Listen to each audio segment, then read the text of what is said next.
今日我哋選擇咗秦味順德菜，係因為呢間餐廳暫時喺深圳分店唔多，而呢間喺大運天地嘅分店就設有室內同室外嘅座位。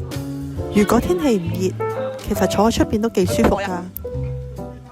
環境開揚，可以一邊食一邊欣賞下風景。呢間順德菜相對深圳嘅餐廳價錢就偏貴咗少少，但款式多，賣相都幾吸引。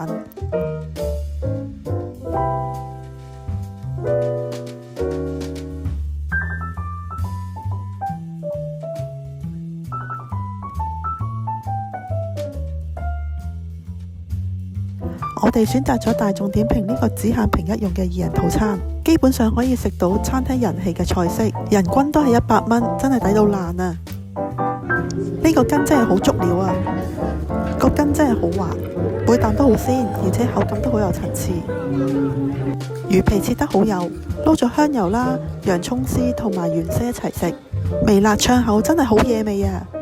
個鍋熱辣辣上台，娃娃菜吸晒啲湯，真係好清甜啊！呢個脆皮雞的確係餐廳嘅招牌菜，你睇熱辣辣出晒煙，香噴噴。不過呢碟蝦就一般啦，蝦唔新鮮，因為黐蝦殼。陳村粉炒得好有鑊氣，而且大大碟，2個人都食唔晒啊！